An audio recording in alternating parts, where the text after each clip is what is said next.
Oliver Talk. Bem-vindo ao seu podcast de hoje. Enjoy!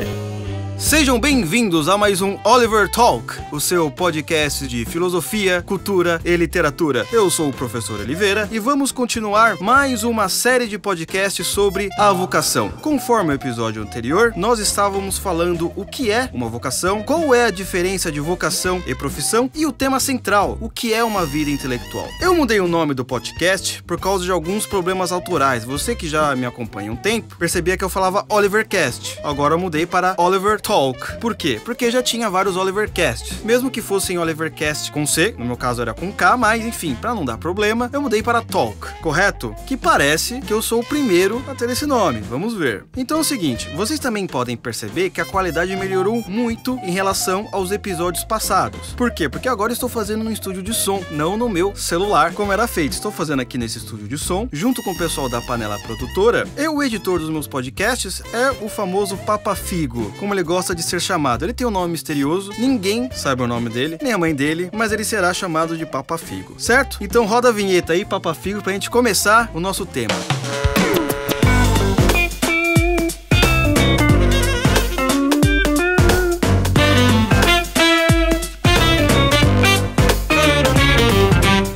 Então, conforme eu prometi no podcast anterior, falei para vocês que eu iria passar alguns exercícios vocacionais para descobrirmos, obviamente, a nossa vocação. São exercícios úteis tanto para os que vão fazer o vestibular, quanto aos que já passaram dessa fase, mas não conseguem encontrar um ofício que lhes faça sentido. Antes, quero acrescentar um adendo. Eu acredito que não há um exercício ou um método certeiro para descobrir a sua vocação com total certeza. Prestem atenção. Acredito que exercícios que fazem esse tipo de promessas são fajutos, pois cada ser humano é um universo de possibilidades incontáveis. Como disse o astrônomo Carl Sagan, nós somos, cada um de nós, um pequeno universo. Dito isso, vamos lá. O primeiro exercício que quero propor é um exercício que chamo de necrológico, que eu aprendi com o filósofo Olavo de Carvalho. O exercício é muito profundo e possui uma certa complexidade. Seria necessário até um acompanhamento mais profundo. No entanto, pretendo apenas passar o básico. Também seriam necessários vários podcasts, mas como só vou passar o básico, então vamos falar rapidamente. O exercício consiste em você descrever a seguinte situação. Imagine que já faleceu e o seu melhor amigo irá contar sobre a sua vida para uma pessoa que nunca te conheceu. Um desconhecido que quer saber se sua vida teve algum significado ou não. Tente se imaginar na posição do seu melhor amigo contando sobre a sua vida para esse desconhecido. E faça a seguinte reflexão. O seu amigo diria para esse ilustre desconhecido que você realmente viveu de acordo com a sua vocação? Ou diria que no leito de morte você estava frustrado porque não agiu de acordo com aquilo que amava? Ele diria também que apesar das dificuldades, você nunca teve medo de ousar? Ou falaria que você morreu arrependido por ter medo da opinião dos seus colegas e amigos? Reflita sobre isso. Lembre-se que o exercício está focado na ideia de encontrar a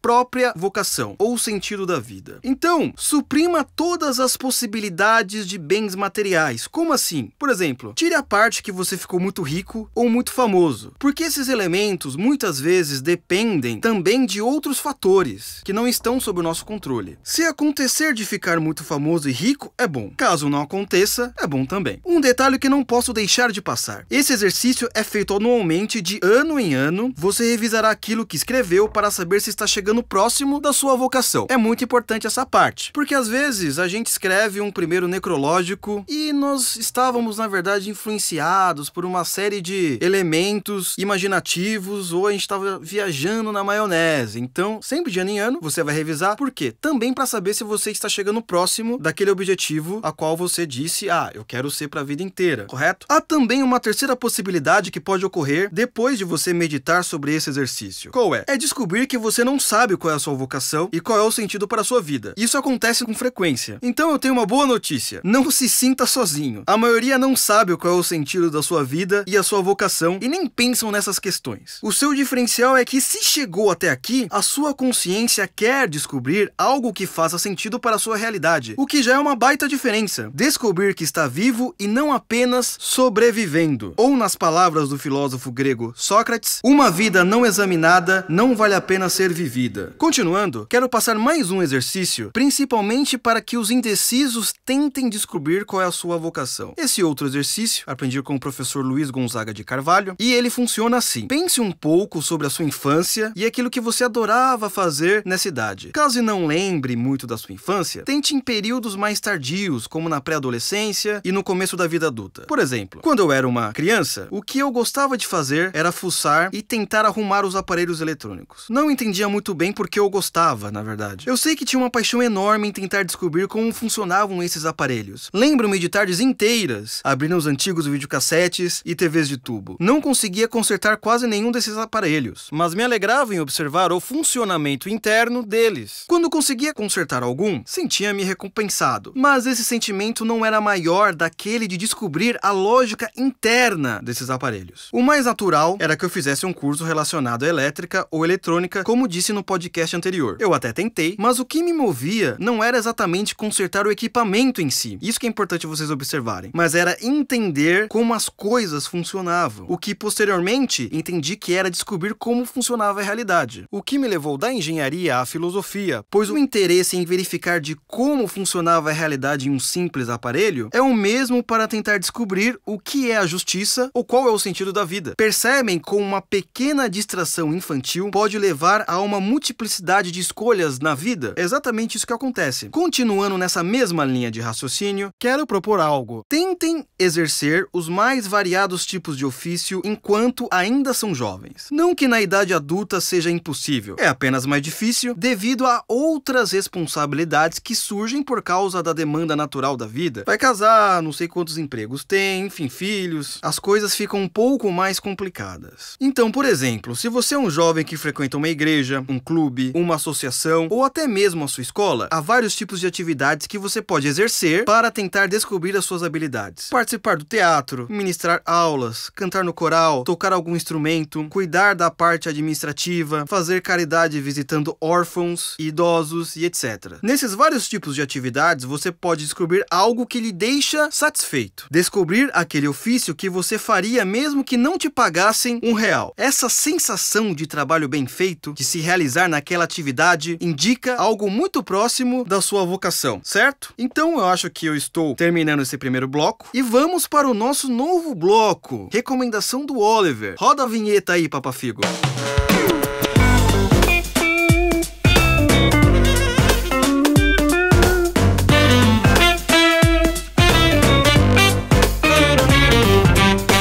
Então vamos lá. Recomendação do Oliver é um bloco, um novo bloco, que eu irei recomendar um livro. Sabe por quê, né? Várias pessoas falam assim, qual livro eu devo ler, etc.